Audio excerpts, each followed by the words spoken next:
So speaking with the heart of the Father in this world as a believer and representing Him, truly, this is something that just by definition, just by the way it sounds, it actually sounds like maybe you need to get really old to be able to do this, to speak as the Father. You obviously need to be like advanced in age or something.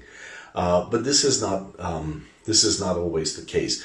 But it's easy to think that, let's say, like in First John 2, when it speaks about fathers and young men and little children, and obviously you're thinking of ages, and as they advance, they probably become fathers. Okay, but actually that's an important point, that there is no guarantee for that.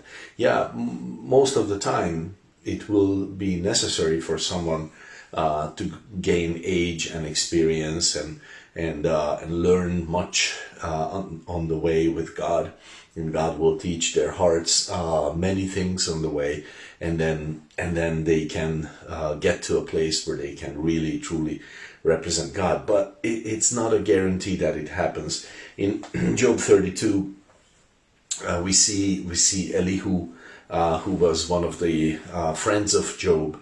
And this is how he speaks from verse 4. Now Elihu had waited till Job had spoken, because they were elder than he. Okay, so they were older than he, more advanced in age, and therefore he was respectful with them, which is a proper thing to do, of course.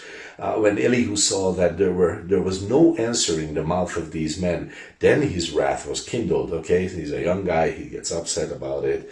And it's a very good point. And in verse 6 he says, I am young and you are very old. Wherefore I was afraid and dared not show you my opinion. I said, days should speak, and multitude of years should teach wisdom. But there is a spirit in man, inspiration of the Almighty gives them understanding. Great men are not always wise, neither do the aged understand judgment. So this is a very good point. Not necessarily. Okay, so you get older, do you get more wise with God? Are you more able to represent the heart of God in a situation? Maybe not. Maybe not. It's not a guarantee. Just because you're old, it doesn't mean you become wise. Also, there are many foolish old people, and there are many bitter old people, and there are many angry old people, and they are not, it's not happening.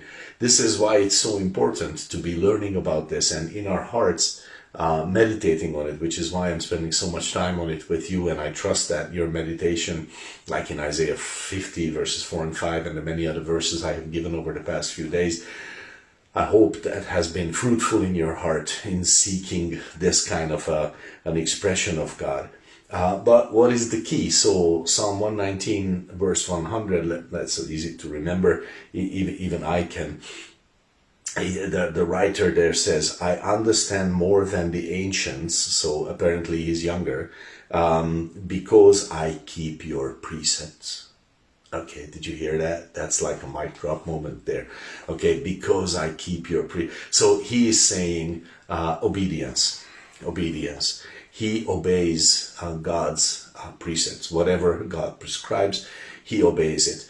And therefore, he actually knows more than the older people who are apparently not obeying. Okay, so it's not so much an age thing as an obedience thing over time.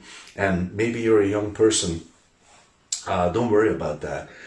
Don't think in your heart, oh, it's going to take me 40 more years and I have to grow a beard like that dude on the screen to be able to be wise. Nah, that's not true. That's not true. Get into the Word of God and start obeying His precepts. And then as time goes on, hopefully not a lot of time, maybe not even a lot of time, and you will have wisdom in a lot of areas where actually you shouldn't have, just because of you're not old enough, but you can have, and you can represent the Father, and you can speak with the wisdom and heart and love of the Father in situations, because you will have obeyed. So God bless your meditation in that little simple truth.